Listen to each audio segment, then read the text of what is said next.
Heartbreak on the farm. Amy Roloff's life hangs in the balance. It was an unusually cold morning on the old Roloff farm. Fog drifted lazily across the pumpkin patches, now quiet in the off-season. The farmhouse, once bustling with children, laughter, and the hum of cameras, stood still. Amy Roloff sat alone in the kitchen, staring into a lukewarm cup of coffee. Her heart raced, but she tried to ignore it. Something didn't feel right. Chris Merrick had left early for a motorcycle group meetup. The house felt emptier than usual. Amy had planned a quiet day, maybe writing her cookbook, filming a short update for her followers, or calling Tori to check on the grandkids. But now her chest was tight. Hello viewers, welcome back to my channel. For Roloff family latest news update, please subscribe to the channel and press the bell icon. She reached for her phone, but couldn't quite grasp it. A sharp, crushing pain spread from her chest to her arm. She fell. When Chris returned that afternoon, he found Amy unconscious on the kitchen floor. Her phone lay beside her, screen cracked. "Amy," he screamed, dropping to his knees. He fumbled to check her breathing. It was shallow, but still there. Frantic, he called 911.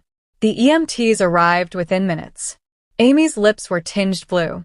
Chris watched in horror as they loaded her into the ambulance, sirens echoing through the countryside. "She's having a heart attack," one paramedic confirmed. "She's in critical condition." Chris's hands shook as he texted the kids. "Emergency. Mom's in hospital. Heart attack. Please come now." The Roloff children react. Zach and Tori were the first to arrive at Legacy Emmanuel Medical Center in Portland. Tori had tears in her eyes as she gripped Zach's hand tightly. "I can't lose her," she whispered. "Not like this." Jeremy and Audrey landed in Portland hours later, flying in from Arizona after getting Chris's message. Even Jacob and Isabel, typically quiet and reserved, rushed in, their baby Mateo wrapped tight in a blanket.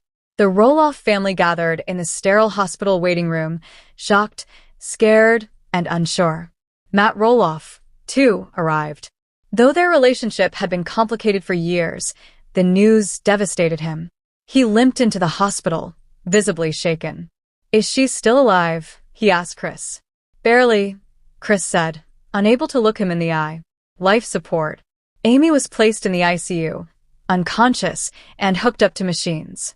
Doctors said the heart attack was massive. Her arteries had been quietly clogging for years. The stress from the farm sale, family tension, public scrutiny, all of it had taken its toll. She had to be intubated. Her heartbeat was weak. A cardiothoracic surgeon named Dr. Kim addressed the family. "We've stabilized her, but she's not out of danger. The next 24 hours are critical." The family nodded, but none could speak. They watched Amy through the glass. This woman, so full of life, sarcasm, warmth, now lay still and silent. Regrets and memories.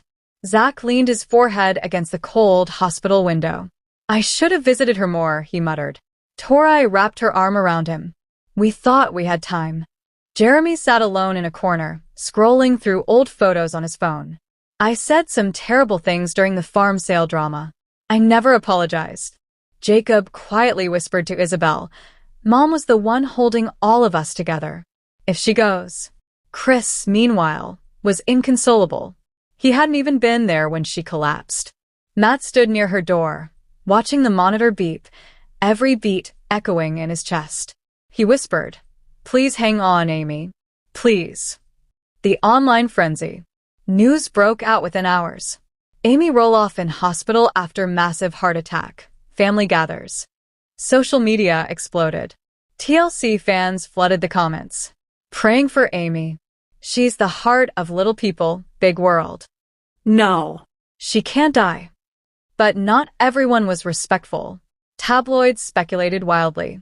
Roloff matriarch on deathbed, who will inherit her fortune?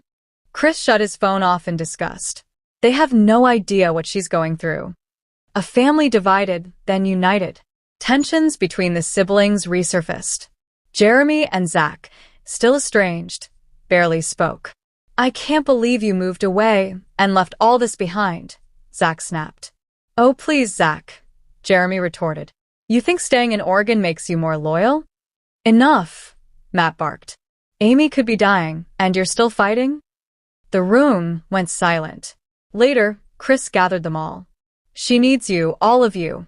Whether she wakes up or not, let her hear love, not anger. They agreed to try. In her dreams, inside her coma, Amy dreamed. She walked through the old farm, golden sunlight streaming through the trees. Pumpkin season. She saw little Zach toddling after Jacob, Jeremy climbing the barn roof, Matt waving from the tractor. Chris stood waiting at the kitchen door. She walked toward him, but halfway there, her chest ached. She collapsed again. Even in the dream, everything darkened. But then a child's voice. Grandma, wake up. It was Lila. One last goodbye? Doctors weren't optimistic. If she doesn't wake up soon, we may need to discuss removing life support. No, Zach said flatly. She's a fighter.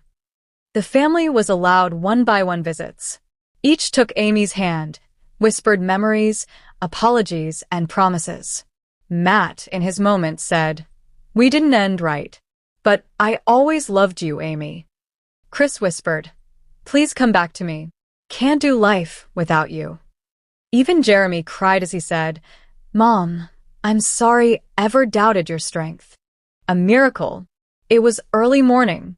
Tori was sitting alone at Amy's bedside, reading Charlotte's Web, Amy's favorite childhood book. The monitor beeped steadily, but then, suddenly, Amy's fingers twitched. Tori gasped. Mom, Amy's eyes fluttered. Her lips moved. No words, just a breath. A single tear slipped down her cheek. Nurses rushed in.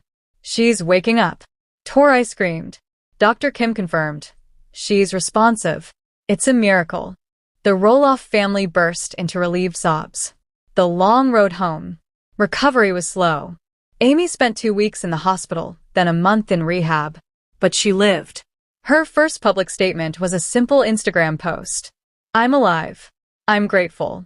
And I'm never taking another moment for granted. Amy, thousands commented.